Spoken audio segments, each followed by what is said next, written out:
துணை முதலமைச்சர் தொடர்பான அறிவிப்பு இன்று வெளியாக இருப்பதாக தகவல் வெளியாகியிருக்கிறது. துணை முதலமைச்சர் தொடர்பான அறிவிப்பு இன்று வெளியாக இருப்பதாக அறிவிப்பு வெளியாகியிருக்கிறது. கூடுதல் விவரங்களை வழங்குவதற்காக செய்தியாளர் நந்தினி இணைப்பில் காத்திருக்கிறார். நந்தினி, விவரங்கள் என்ன பதிவு பண்ணலாம்? அமைச்சர் உதயநிதி ஸ்டாலின் இன்று துணை முதலமைச்சராக அறிவிக்கப்பட வாய்ப்பிருப்பதாக தற்போது அண்மை தகவல் வெளியாகியிருக்கிறது. இது தொடர்பான அதிகாரப்பூர்வ அறிவிப்பு என்பது இன்னும் சற்று நேரத்தில் வெளியாகலாம் எனவும் எதிர்பார்க்கப்படுகிறது. அமைச்சர் உதயநிதி ஸ்டாலினை துணை முதலமைச்சராக அறிவிக்க வேண்டும் என திமுக கட்சியினர் மற்றும் தொண்டர்கள் மத்தியில் தொடர்ச்சியாக கோரிக்கைகள் முன்வைக்கப்பட்டது. நேற்று நடந்த பவள விழாவிலும் கூட பல்வேறு கோரிக்கைகள் முன்வைக்கப்பட்டது.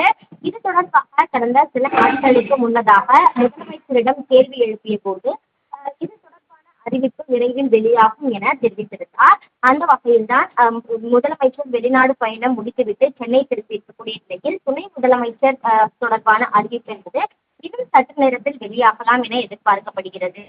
ஏற்கனவே பார்த்தோம் என்றால் அமைச்சர் உதயநிதி ஸ்டாலினை சட்டமன்ற நாடாளுமன்ற தேர்தலுக்கு பிறகாகவே இந்த துணை முதலமைச்சராக அறிவிக்க வாய்ப்பிருப்பதாக தெரிவிக்கப்பட்டது. இருந்த போதிலும் கூட தொடர்ச்சியாக அதில் சற்று தாமதம் ஏற்பட்ட நிலையில் இன்று அதற்கான அதிகாரப்பூர்வ அறிவிப்பு என்பது வெளியாகலாம் எனவும் எதிர்பார்க்கப்படுகிறது.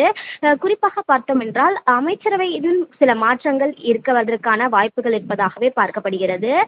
2 அமைச்சர்களின் பதவி பறிக்கப்பட இருப்பதாகவும் தெரிவிக்கப்பட்டிருக்கிறது. கூடுதலாக ஒரு புதிய அமைச்சர் பொறுப்பேற்பார் எனவும் எதிர்பார்க்கப்படுகிறது. அந்த வகையில் தான் பார்த்தோம் என்றால் அமைச்சரவை மாற்றம் தொடர்பான அறிவிப்பும் வெளியாகலாம் என எதிர்பார்க்கக்கூடிய நிலையில் அதற்கு முன்னதாக துணை முதலமைச்சராக அமைச்சர் உதயநிதி ஸ்டாலினை அறிவிப்பதற்கான வாய்ப்புகள் இருப்பதாகவே தெரிவிக்கப்பட்டிருக்கிறது. அதற்கான அதிகாரப்பூர்வ அறிவிப்பும் சற்று நேரத்தில் வெளியாகும் எனவும் எதிர்பார்க்கப்படுகிறது.